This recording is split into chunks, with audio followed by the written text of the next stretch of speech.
The 2024 Magic Millions race day is almost here, and it's safe to say the energy levels within the team are heightened.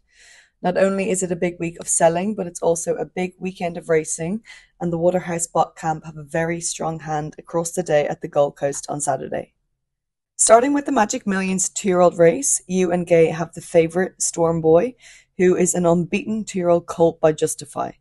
He won the Group 3 BJ McLaughlin in impressive fashion at his last start and is set to jump from barrier 10 with Adam Hieronymus in the saddle. What can we expect to see from him on Saturday? Storm Boy's in great order. I feel he's really held his form since his most recent win in the Group 3 BJ McLaughlin. Thought a very tough effort on that occasion. As I said, he's come out of it in great order. He's full of confidence. He's had a nice lead up to this particular race. Just looking forward to getting him there and hopefully getting a bit of luck in running from the draw. But he's got nice tactical speed. Certainly expect him to give a nice sight for us. Moving on to the Magic Millions 3-year-old Guineas, where you could have up to 4 runners in the $3 million race, including Gosford Guineas winner Royal Tribute, last start winner at the Gold Coast Vanquished, the progressive filly Euphoria, and as it stands, the second emergency Keenan. Talk us through each of their chances. The 3-year-old Guineas is certainly going to be a very intriguing race. Royal Tribute's probably bringing the best form lines out of our 3 runners. He's coming off a most recent win in the listed Gosford Guineas. His form through the spring was certainly very good, and he's an excellent chance stepping up to the 1400 metres. He's drawn well and coming off a good win. Vanquish is on the back up from a strong win in the maiden race Magic Millions here last weekend. I think he's taken plenty of confidence off the back of that win. Not easy stepping up in grade, but he certainly deserves his chance. And Euphoria, she ran an excellent race last start in Group 3 company. She wasn't beaten far by those well in the market here. She's drawn to get a much softer run in transit here, and if we can see some drying conditions, she's certainly open to plenty of improvement. So United ran a super race in his last start at Ramwick when securing a dominant all-the-way success. He hasn't missed a beat since and looks terrific ahead of the Magic Millions Sub-Zero. Are you happy with how he's travelled up to Queensland? So United's in excellent shape. Been very pleased with the way that he continues to build towards this particular race. He's coming off a very strong win there last start. He's been set for this particular race. He loves the trip. Certainly just want to see some nice drying conditions for him, but he's going to the race in good shape. Barracuda heads to Saturday's debut Colts and Geldings Plate, worth $500,000 in terrific order after his debut trial performances for Newgate Farm. Do you reckon this son of trapeze artist is going to be tough to beat? Difficult to line up these first starters, including Barracuda. He's coming off a very good trial at Rosehill. Trialled against some more forward and more seasoned opposition, but I thought he stuck on very well considering. So he's having just a nice improvement off the back of that. As I said, certainly difficult to line up this particular race, but he's a nice forward individual. Too Darn Lizzie and Dominetta could not be pleasing us more as they seek to claim their debut win. Too Darn Lizzie will run in the same colours as her sire, Too Darn Hot, which belonged to Watership Down Stud, and Dominetta, the Zoo Star filly out of Debonair, will run in the colours of Arrowfield Stud. Talk us through their chances.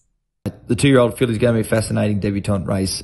Too Darn Lizzie's an expensive filly and going into the race off the back of just the one trial, but it was a very sharp and very pleasing trial at Warwick Farm. She looked very professional in everything she did and showed great tactical speed and great sustained speed. So she's certainly going to give them something to catch. Dominetta feels tried up nicely on 2 occasions. She seems in really good order and is in good shape leading into this race. So hopefully the 2 fillies put the best foot forward and run an excellent race for us. Very Surreal has run 2 extremely tough and honest races so far this campaign. She wasn't beaten far when stepping up in grade from maiden company to metro level in her last start at Ramwick, and showed that she well and truly belongs at this level. She steps out in the benchmark 70 handicap at Flemington over 1400 metres. Is she in with a winning chance? Very Surreal's having her first start down in Melbourne, but I feel she looks very well placed here. She's been consistent in her most recent runs in Sydney. Thought she stuck on well there last start. She's just looking to get out further, which she gets today. So she's a filly that's going to continue to keep improving as she gets over ground, but I think she's in good order. Moving to Sydney, Too Much Caviar made a good reappearance first up at Ramwick 3 weeks ago. He was just found out in the closing stages first up, but has taken a step forward in his track work since and looks terrific. Are you happy with the progress he's made since his first up run? And are you confident in his chances over 1800 metres on Saturday?